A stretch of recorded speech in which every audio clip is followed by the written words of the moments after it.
पर्यवशीयत्वेन अधिष्ठितम अधिष्ठान देवतात्वेन न तो जीवत्वम। कहते इस शरीर में भगवान जो बैठे हैं वो जीव के रूप में नहीं, जीव तो उनका अंश है, उनसे भिन्न है, लेकिन अधिष्ठान का अर्थ जैसे देवता का अधिष्ठान होता है उस प्रकार प्रत्येक के हृदय में भगवान का अधिष्ठान देव रूप में है या देव देवता के रूप में, सबसे महान देव के रूप में वो अधिष्ठान है। ननु कहते जीवास्तत्र आत्मकल्पिता नामेति। बोले वो जीव है कौन? बोले अपने आप को भिन्न मानते हुए वो सोचता है भगवान से कि भगवान से मैं भिन्न हूं, स्वार्थ के रूप में। भगवान से भिन्न तो प्रत्येक जीव है, अंश उनके अंश के रूप में उनके भिन्न, लेकिन भगवान से भिन्न अपना स्वार्थ देखने वाला। भिन्नता का यहाँ अर्थ ये लिया जाएगा। और भगवान से एक के क्या क्या अर्थ है? भगवान की सेवा करना, भगवान जो चाहते हैं वो करना, वो भगवान से एक के इस माने में। समझ में आ रहा है कि नहीं प्रवचन? देखिए तो बहुत सुंदर बात बता रहे हैं। भगवान से एक के नहीं रख करके उनसे भिन्न अपना एक मत रखता है, तो ऐसा जीव कहते हैं कि आत्मकल्पिता में थी न आत्मा नवयोग कल्पिता अवस्थितेरी इति काश कृष्ण स। कहते हैं पूरा पूरा अपने को भगवान से भिन्न मानने वाला, मेरा भगवान से कोई सरोकार नहीं है। नितांत भगवान को कौन याद करता है? सबके हृदय में भगवान है और सबका हित करते हैं, लेकिन कौन उनको याद करते हैं? बहुत कम लोग याद करते हैं। ये तो श्रील प्रभुपाद महाराज की महती कृपा है हम लोग के ऊपर कि हम नित्य प्रति बैठ करके कम से कम 1 घंटा याद कर लेते हैं, है ना। और बीच बीच में जैसी जिनकी भक्ति, ऑफिस में भी उसी प्रकार कृष्ण की याद आएगी, या प्रवचन चलता है तब तक ठीक है, बाद में है ना सब अपने अपने काम में, है ना। क्योंकि अपना पर्पस लेकर के इस संसार में व्यक्ति का, यद्यपि जीव का एकमात्र पर्पस भगवान होना चाहिए। क्यों? क्योंकि वो उनका है, अपने लिए कार्य नहीं कर सकता है।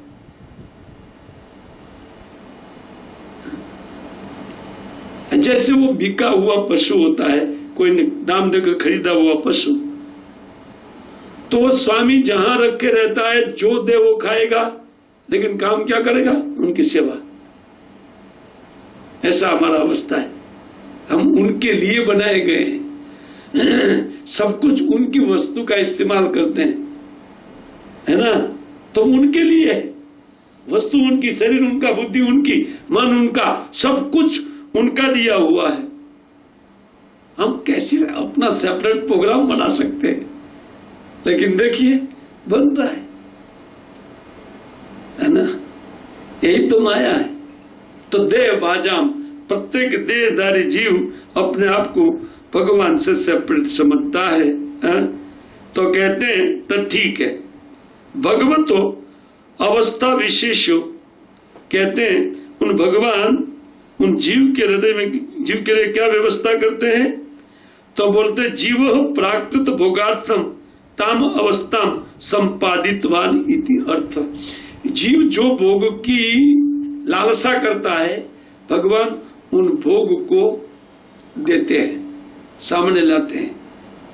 ये जो हम शब्द स्पर्श रूप रस अनुभव करते हैं वो भगवान की माया की देन है। तो भगवान की ये व्यवस्था है। हम कुछ भोगना चाहते हैं, बोलो ठीक है, मुझे भजन, मेरा भजन नहीं करना चाह, उनके हृदय में मेरे भजन करने की इच्छा नहीं, कोई बात नहीं, ठीक है, तो भोग करना चाहते, ठीक है। तो भोगों को भी भगवान सर्जन करते हैं। आश्चर्य का बात है। इस संसार में जो हम जिनको हमारा बोलते हैं, हमारे लिए उनका कार्यक्रम नहीं रहेगा थोड़ा सा भी, तो हम पूछेंगे भी नहीं उनको। लेकिन भगवान कोई कार्यक्रम नहीं है जीवों का भगवान के लिए, इस पर भी उनके लिए सारा व्यवस्था देते हैं, है ना। कितने करुणावान है भगवान, देखा जाए एक तरीके से। हाँ? तो कहते हैं ना, प्राकृत भोगार्थम ताम अवस्थाम संपादित वानिति अर्थ न ननु एवं एक कथम अनेक स्थानेषु अनुसूत सात दृश्यते। बोले ठीक है, वो तो एक है, लेकिन एक होते हुए सबके लिए कैसे काम करते हैं, या सबके हृदय में कैसे? बोले ये उनकी अचिंत शक्ति है, और माया उनकी अचिंत शक्ति के कारण उन भोग प्राप्त करने के योग्य शरीर का सर्जन करती है। उन जीव जो भोग की इच्छा है, उसी प्रकार का उन जीव के लिए एक स्पेशल शरीर। जैसे मीठा खाने के लिए कभी डायबिटीज नहीं होगा, चीटी होगा ही नहीं, कितना भी मीठा खाने दो चीटी का शरीर में।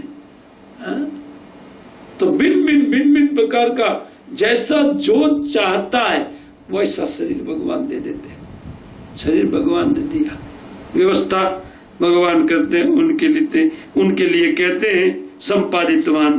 भगवान उसके अनुसार व्यवस्था। बोले कहते हैं कि एक होते हुए दृश्यते तथा प्रतिदर्शन तिष्ठति। कहते हैं एक होते हुए भी अनुसूततया दृश्यते तथा प्रतिदर्शन। उदाहरण देकर के, एक सूर्य एक स्थान में रहते हुए सब लोग के सर पर दिखाई पड़ता है, वो एक है। उसी प्रकार भगवान एक होते हुए भी प्रत्येक के हृदय में, दृष्टांत द्वारा समझा है कि एक होते हुए भी प्रत्येक के हृदय में प्रत्येक की इच्छा पूर्ति के लिए उनको स्मरण दिलाने वाले हैं।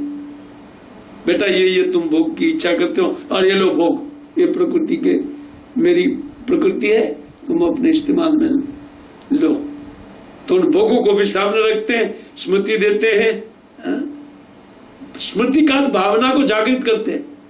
हमारे पास भोग की भावना है, तो उन भावना को भगवान जागृत नहीं करेंगे, वो भाव जागृत नहीं होगा। हम तो उठ करके अपने शरीर को भी भूल जाते हैं, हमारी सब भावना तिरोहित हो जाती। बार बार भगवान स्मृति देते हैं, उठो बैठ, हाँ अमुक व्यक्ति में हूं, ओ अमुक आइटम मुझे मेरा फेवरेट है, बोले ठीक है टेबल के ऊपर जाओ। वो भगवान कार्य करते हैं जीवों के लिए प्रत्येक। वो कहते तत्राह प्रतिदर्शम तिष्ठति अथवा बहिस्थित एवार्थम सूर्य। उदाहरण देकर के कहते सर्वेषां दृष्टो अयम अर्थ एवं उदिति इति प्रतिभाति तस्मात् सर्वम एव मन्यन्ते माम प्रत्यक उदिति। कहते कि सूर्य जब उदित होता है तो एक के लिए नहीं होता है, सबके लिए होता है। लेकिन सब लोग ये सोचते हैं मेरे लिए सूर्य उदित हुआ है। इसे सब लोग का कार्यक्रम चालू होता है, अरे सूर्य उदित हो गया है, चलो चलो ऑफिस जाए, जैसे अपने लिए सूर्य उदित हुआ है। भोग चाहने वाला जीव भगवान को अपना नौकर समझता है, इसलिए तो लिस्ट रख करके जाते हैं ना हमारे मंदिर में, ये चाहिए वो चाहिए, ये लीजिए इसको भेज दीजिए, और आप किराए के रूम में भोगूंगा बैठ करके, खाऊं पीऊंगा मजा करूंगा, आप हमारे लिए नौकरी कीजिए, है ना। देखिए जबकि हम उनके सेवक हैं। सिद्धांत तो यही है कि उनकी सेवा करने से हम सुखी होंगे, लेकिन हम अपनी सेवा में भगवान को नियुक्त करते। भगवान तथापि भी मना नहीं, ठीक है मैं तुम्हारा सेवक हूं, लेकिन एक भिन्न रूप में माया को रख करके एक झूठा भोक्तापन का भाव माया भर देती है, और भगवान को अपने सेवक के रूप में वही जीव देख वो सोचता रहता है। कहते सर्वेशम दृष्टो अस्मद अर्थम एवायम उदित इति प्रतिभाति तत्सर्वम एवं मनन्ते माम प्रत्यक उदति उदगाति इति श्रुते। कहते हैं कि प्रत्येक व्यक्ति सूर्य को मेरे लिए उगा समझते हैं। तस्मात् महत्तम अचिंत सामर्थ्यात् ना अत्र संदेह कर्तव्य। कहते हैं इसीलिए मुझे संदेह नहीं करना चाहिए आपके कार्यक्रम में। मैं जानता हूं कि आपकी सामर्थ्य, महासामर्थ्यशाली व्यक्ति आप हैं। एक होते हुए भी सबके लिए आप कार्य करते हैं। अर्थात विश्व पितामह कहते हैं सबके लिए बचनीय वस्तु है। जैसे मैंने भगवान में मन लगा करके मैं द्वैत भाव से मुक्त हो करके भगवान के साथ ऐक्य अर्थात अपने पूजनीय भगवान के रूप में मैं समझाऊं, उसी प्रकार प्रत्येक जीव ये समझना चाहिए कि भगवान मेरे हैं, न कि भगवान मेरे सेवक है। ये उल्टा बात है। भगवान मेरे सेवक है, बिल्कुल उल्टी बात जीव कर रहा है इस माया में। और इसी के लिए ये सारी स्तुतियां इत्यादि भागवतम में दी गई है। देखो इन श्लोकों का अर्थ खुलता है।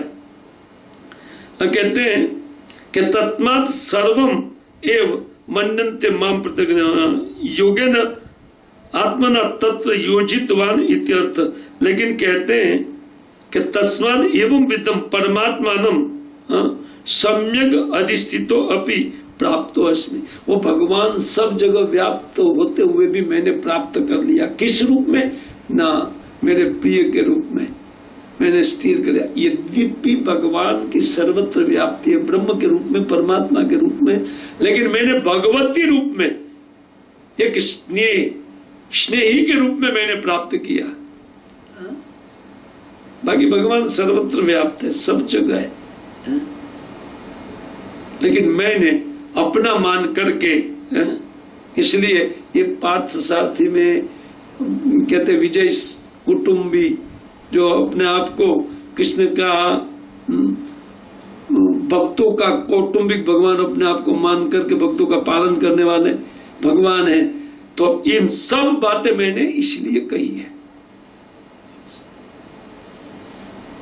क्योंकि सर्वत्र आपकी व्याप्ति है, सबके लिए आप काम करते हैं, लेकिन अभी मैं आपके लिए काम करूंगा। सब लोग अपने कार्य में योजित करते हैं आपको, लेकिन अभी मैं समझ गया कि मैं सेवा लेने वाला व्यक्ति नहीं, मेरा कर्तव्य है कि मैं आपकी सेवा करूं। देखिए भीष्म पितामह आचार्य बहुत सुंदर बात समझाते हुए, उन तत्व विचार देते हुए कहते हैं कि ठीक है न सर्वो अपि भगवन निकट तिष्ठति तथापि मायया स्वत कार्याच्च दो धर्माद उदितो भेद मोहोत्तयो। कहते हैं कि यद्यपि भगवान सबके निकट, सबके हृदय में रहते हैं, फिर भी माया के कारण जीव का कार्य क्या होता है? तो बोले द्विविध धर्म, उनका अहम ममेति इति मोह और भेद को वो प्राप्त हो रहे माया के कारण, प्रतिबंधकता। इसीलिए जीव को मोह में माया बांध लिया है, लेकिन विद्युत मोह, उन मोह को मैंने छोड़ दिया है। अर्थात मेरी सारी ममता को मैंने इन कृष्ण सखा में स्थिर किया है ना। देखिए उसी प्रकार हम लोग को हमारी चेतना जो बहिर्भूत हुई है उनको अंतर्भूत करना चाहिए। कैसे? हरे कृष्णा कृष्ण कृष्ण हरे हरे राम हरे राम। भगवान का नाम लेते हुए भगवान के उन दिव्य कर्मों का उनके भक्तों के साथ जो लीलाएं हैं उनका स्मरण करते हुए जब उनका नाम कीर्तनम करते हैं, ये सर्वश्रेष्ठ उपाय है। सर्वश्रेष्ठ भगवान की प्रीतिभाजन बनने का सर्वश्रेष्ठ और शॉर्टकट। बोले शॉर्टकट बताइए ना, ये सबसे शॉर्टकट है। चित्त में भगवान के भक्तों के साथ भगवान ने की हुई लीलाओं का स्मरण बनाना चाहिए और वाणी पर उनका नाम होना चाहिए और उनकी ही कथाएं श्रवण करनी चाहिए। जैसे हम लोग एकत्रित होकर के श्रवण करते हैं, लेकिन हम लोग कभी सो जाते हैं, कभी जबकि लगता है या वो होता है। कैसा भी किसी भी प्रकार धीरे धीरे धीरे धीरे उनमें व्यक्ति अगर आस्वादन वाला हो जाएगा ना, कल्याण। बस बोले थोड़ा धीरे से चालू है, लेकिन यही प्रोसेस है, श्रवण कीर्तन इत्यादि, स्मरण। स्थिर होता है जीव का कर्तव्य कि अगर इस प्रकार जीव करेगा तो वो सुनिश्चित भगवान को प्राप्त। कहते हैं योगेन आत्मानं तत्र योजित वान इत्यर्थ, सो अपि भगवान निकटे तिष्ठति न प्रतिबंधकत्वात् न भगवता सह मेलनम इति मया तो निवारिता। कहते भगवान के साथ मेल नहीं होने देने वाली माया को मैंने निवारित कर दिया है। इसलिए कहते विद्युत भेद मोह, ये द्वंद्व मेरा और तेरा इत्यादि का द्वंद्व है, उनको मैंने छोड़ दिया है। और इदानीम बा सम अधिगम न अनंतरम भेद मोहाव अपगतो। कहते हैं उन सब में सब तरीके से मैंने इसी भगवान को जान दिया जो मेरे सामने है, वही सर्वत्र व्याप्त है, वही परमात्मा के रूप में सबके हृदय में बैठे हो, वही है सब कुछ करने वाले, और उनकी ये माया है, और उनकी माया ने सबको शरीर दिया है। लेकिन माया मोह के कारण जीव भगवान को अपना नौकर समझ रहे, उल्टी बात समझ रहे हैं। बस उनको सीधा कर लिया जाए। भीष्म पितामह का इन श्लोक का तात्पर्य यही है। हरे कृष्ण।